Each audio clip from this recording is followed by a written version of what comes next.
అందరికీ నమస్కారం. ఈరోజు మనం స్టాఫ్ సెలక్షన్ కమిషన్ అంటే ఎస్ఎస్సి రిలీజ్ చేసిన జనరల్ డ్యూటీ కానిస్టేబుల్ రిక్రూట్మెంట్ గురించి అన్ని వివరాలు తెలుసుకోబోతున్నాం. ఇది కెరియర్ని మార్చేయగల ఒక పెద్ద అవకాశం. ముందుగా ఈ నెంబర్ చూడండి, 25,487. స్టాఫ్ సెలక్షన్ కమిషన్ దేశవ్యాప్తంగా ప్రకటించిన మొత్తం ఖాళీలివి. ఎంత పెద్ద సంఖ్యో కదా. అవును, ఇది ఏదో మామూలు ఉద్యోగ ప్రకటన కాదు. దేశవ్యాప్తంగా లక్షలాది మంది యువత ఎప్పుడెప్పుడా అని ఎదురుచూస్తున్న అతి ముఖ్యమైన రిక్రూట్మెంట్ డ్రైవ్స్లో ఇదొకటి. అందుకే దీనికింత ప్రాధాన్యత. సరే, దేశం మొత్తం మీద ఎన్ని పోస్టులున్నాయి కదా, మరి మన తెలుగు రాష్ట్రాల సంగతేంటి? అంటే ఆంధ్రప్రదేశ్, తెలంగాణలో యువతకి ఎన్ని అవకాశాలున్నాయో ఇప్పుడు చూద్దాం. చూడండి, మన రెండు తెలుగు రాష్ట్రాలు కలిపి ఏకంగా 1,105 పోస్టులు అందుబాటులో ఉన్నాయన్నమాట. ఇది నిజంగా మన ప్రాంత అభ్యర్థులకు ఒక పెద్ద గుడ్ న్యూస్ అనే చెప్పాలి. ఇప్పుడు పురుష అభ్యర్థుల ఖాళీల వివరాలు చూద్దాం. ఈ చార్ట్లో మనకు క్లియర్గా తెలుస్తోంది, ఆంధ్రప్రదేశ్లో 564 పోస్టులు ఉంటే తెలంగాణలో 455 పోస్టులున్నాయి. అంటే రెండు రాష్ట్రాల్లోనూ చాలా మంచి అవకాశాలున్నాయి. ఇక్కడ మనకు మొత్తం డీటెయిల్స్ ఉన్నాయి. ఆంధ్రప్రదేశ్లో చూసుకుంటే పురుషులకు 564, మహిళలకు 47 పోస్టులు. అలాగే తెలంగాణలో పురుషులకు 455, మహిళలకు 39 పోస్టులున్నాయి. సో మహిళా అభ్యర్థులకు కూడా ఇది చాలా మంచి అవకాశం.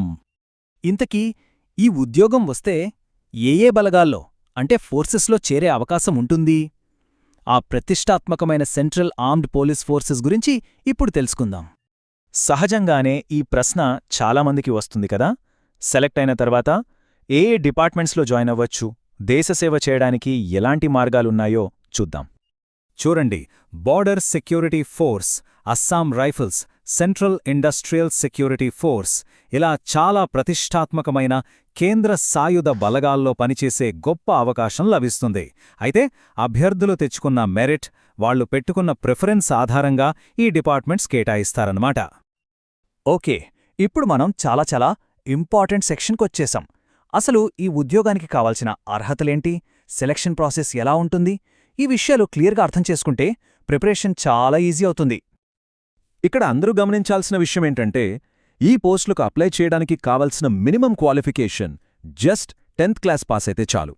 దీనివల్ల చాలామందికి ఈ అవకాశం అందుబాటులోకొస్తుంది. ఇక మన తెలుగు అభ్యర్థులకు ఇది ఒక రకంగా బంపర్ ఆఫర్ అనే చెప్పాలి. ఎందుకంటే ఈ ఎగ్జామ్ను మన సొంత భాష అయిన తెలుగులో కూడా రాసుకోవచ్చు. దీనివల్ల క్వశ్చన్ పేపర్ని ఇంకా బాగా అర్థం చేసుకుని కాన్ఫిడెంట్గా పరీక్ష రాయొచ్చు.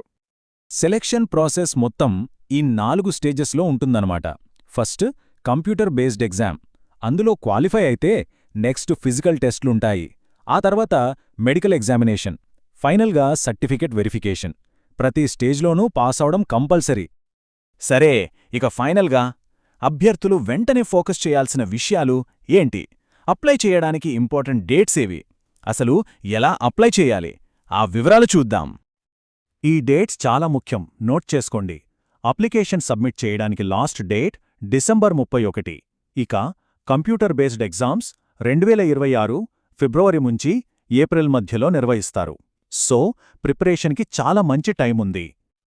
ఒక విషయం గుర్తుంచుకోవాలి, అప్లికేషన్స్ కేవలం ఆన్లైన్లో మాత్రమే యాక్సెప్ట్ చేస్తారు, ఆఫ్లైన్లో పంపడానికి వీల్లేదు. స్టాఫ్ సెలక్షన్ కమిషన్ అఫీషియల్ వెబ్సైట్కి వెళ్ళి ఈ ప్రాసెస్ కంప్లీట్ చేయాలి. ఇన్ని వేల ఖాళీలు, మన సొంత రాష్ట్రాల్లోనే ఉద్యోగాలు, పైగా మన తెలుగులోనే పరీక్ష రాసుకునే సౌలభ్యం, ఇవన్నీ చూస్తే ఇది నిజంగా ఒక గోల్డెన్ ఆపర్చునిటీ. కాబట్టి అర్హత ఉన్న అభ్యర్థులు అస్సలు ఆలస్యం చేయకుండా తమ ప్రయాణాన్ని ఇప్పుడే మొదలుపెట్టి ఈ అవకాశాన్ని తప్పకుండా సద్వినియోగం చేసుకోవాలి.